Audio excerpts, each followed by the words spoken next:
বন্ধুরা, আজকের গল্প অহংকারী আম। আজ আমি অনেক খুশি।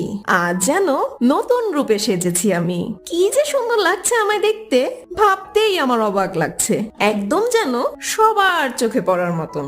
আজ আমার গা থেকে কি যে সুগন্ধ বের হচ্ছে, আমার যে এত খুশি লাগছে বলতেই পারবো না। আজ আমার সুগন্ধে সবাই মুগ্ধ হয়ে যাবে। আর এইসব কথা ভেবে ভেবে পাকা আম নিজে নিজে খুব খুশি হচ্ছিল। আর কিছুক্ষণ পর কাঁচা আমের দিকে তাকিয়ে বলতে থাকে, কিরে, তুই এই গাছে থেকে কি করবি? আজ যে আমায় কত সুন্দর লাগছে, তোর দিকে কে তাকাবে? সবাই তো আমার দিকেই তাকিয়ে থাকবে। আমায় নিয়ে সবাই প্রশংসা করবে। দেখ, আজ আমাকে দেখতে কি যে সুন্দর লাগছে।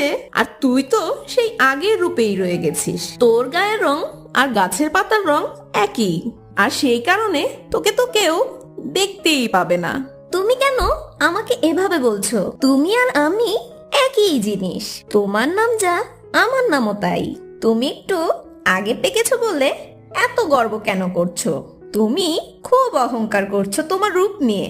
আর তুমি এত গৌরব করো না। কিছুদিন পর আমিও পেকে যাব, তখন তোমার মতনই আমি দেখতে হব। শোনো, নিজের রূপ নিয়ে এত অহংকার ভালো না। আমরা তো এক গাছেরই ফল। আরে থামো থামো, তুমি চুপ থাকো। তোমার ভাষণ আমার শোনা লাগবে না। আর তুমি আমাকে উপদেশ দিতে এসো না। আমি তোমার কেউ না।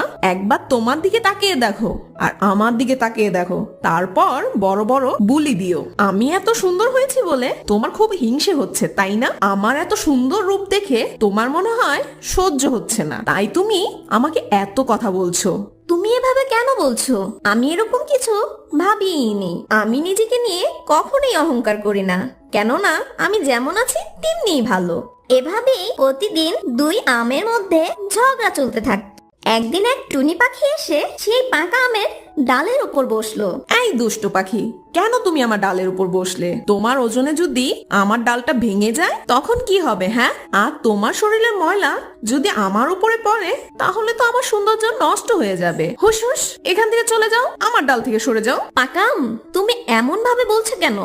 টুনি পাখিটা নিশ্চয়ই অনেক ক্লান্ত, তাই তো তোমার ডালের ওপর বসে একটু বিশ্রাম নিচ্ছে। টুনটুনি পাখি বন্ধু, তুমি আমার ডালে এসো। আমার ডালে বসে তুমি একটু বিশ্রাম নাও। আমি তোমাকে কিছুই বলবো না।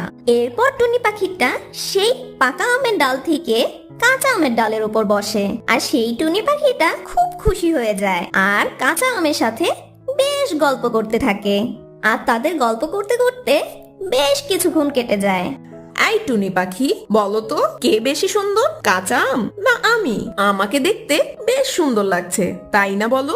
আর এই গাছে আমার মূল্যটা সবচেয়ে বেশি, তাই না? আমার কাছে তোমরা দুজনেই সুন্দর। আর তাছাড়া তোমরা তো একই গাছের ফল। তোমার গায়ের রং আগে বদলে গেছে আর কাঁচা আমের কিছুদিন পর বদলে যাবে। এই তো পার্থক্য। আর এত কথা বাদ দাও। তোমাদের দুজনেরই মূল্য আমার কাছে সমান। আর সেই টুনি পাখির কথাগুলো পাকা আমের একদমই সহ্য হয় না। আর সে টুনি পাখির কথা শুনে ভীষণ রেগে যায়। আমি সব বুঝে গেছি। ওই কাঁচা আম তোকে ওর ডালে বসতে দিয়েছে বলে তুই ওর পক্ষ নিচ্ছিস, তাই না? তুই সত্য বলিস আর না বলিস, আমি জানি যে আমি কাঁচা আমের থেকে বেশ সুন্দর। আর তোর কাছ থেকে আমার সার্টিফিকেট নিতে হবে না। দুষ্ট টুনি পাখি, যা তুই এখান থেকে দূর হ। পাকা আম, তুমি কেন এমন বলছো? আমি কারো পক্ষ নিয়ে কথা বলিনি। আমি যেটা সত্য সেটাই বলেছি। সেটা তোমার কাছে খারাপ লাগলে আমার কিছু করার নেই। এই বলে সে টুনি পাখিটা সেখান থেকে উড়ে যায়। পাকা আম, তুমি কেন টুনি পাখিকে এভাবে বললে? নিজেকে নিয়ে এত অহংকার করো না বন্ধু। পাকা আম, তুমি মনে রেখো, অহংকার হচ্ছে পতনের মূল। এই কাঁচা আম, তোর প্যাক প্যাক বন্ধ করবি? আমার কানটা ঝালাপালা হয়ে গেল। তোর প্যাক প্যাক আমার মোটেও ভাল লাগছে না। একদম চুপ থাক, তোর কোনো কথাই আমি শুনতে চাচ্ছি না। এই বলে পাকা আম কাঁচা আমকে আবারও কথা শোনাতে থাকে। এভাবেই ঝগড়া করে দুই আমের দিন কেটে যাচ্ছিল। টুনটুন সেই আম গাছের নিচে এসে কান্না করছিল। এ কি ছোট্ট টুনটুনি পাখি, তুমি কি হয়েছে তোমার? তোমার সবকিছু আমাকে খুলে বলো। আমি কারোর সাথে কথাও বলবো না, আর আমি দাদুমার কাছে ফিরেও যাব না। সে তো আমি বেশ বুঝলাম, কিন্তু তোমার হয়েছেটা কি আমাকে বলবে? তোমার ঠাকুমা তোমার সাথে কি করেছে আমাকে বলো। ঠাকুমা আমায় বকেছে, অনেক বকেছে। আমি বাড়ির কাউকে না বলে সবগুলো ফল খেয়ে ফেলেছিলাম, আর তাই দাদিমা আমাকে খুব বকেছে। ও, এই জন্য তোমার মন খারাপ? তোমার দাদিমা তোমার ভালোর জন্য বকেছে। কাউকে না বলে কোনো জিনিস নেওয়াকে চুরি বলে, আর চুরি করা মহাপাপ। তোমার দাদিমা এখন যদি তোমায় নিষেধ না করতো, তুমি বড় হয়ে আরো বিপদে পড়তে। আর তুমি যে একসাথে এতগুলো ফল খেয়েছো, তাতে তো তুমি অসুস্থ হয়ে যেতে পারতে।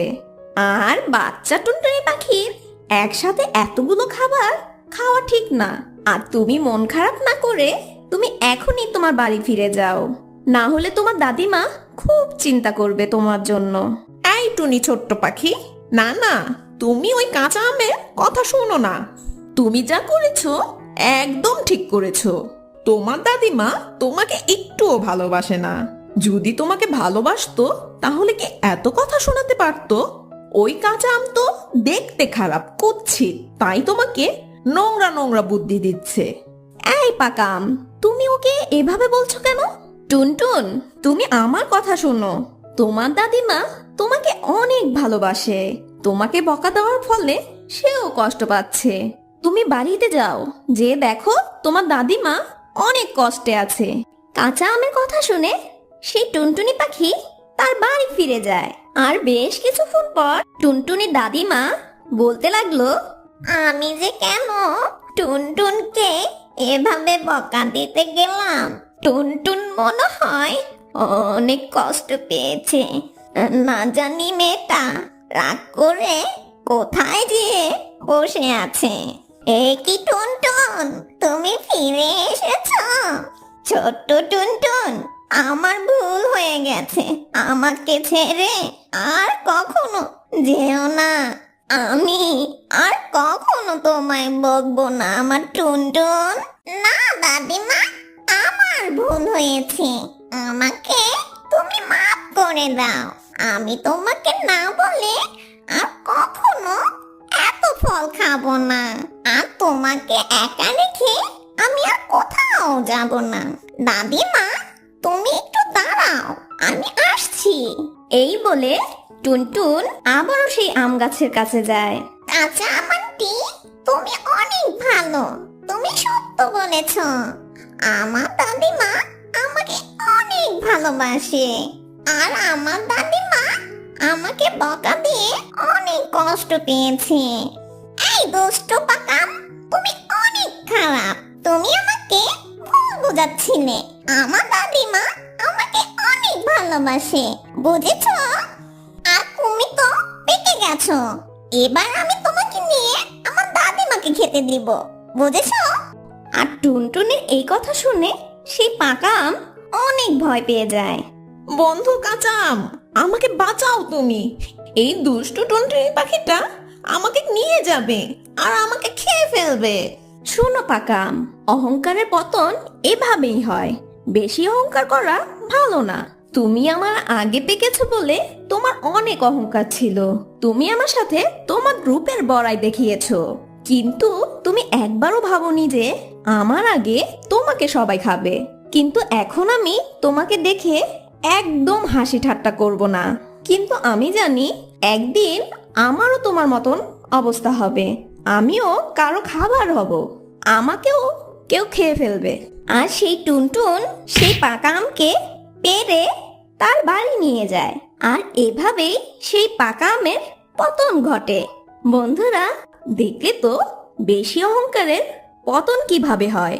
আর তোমরা কেউ কখনো অহংকার করবে না।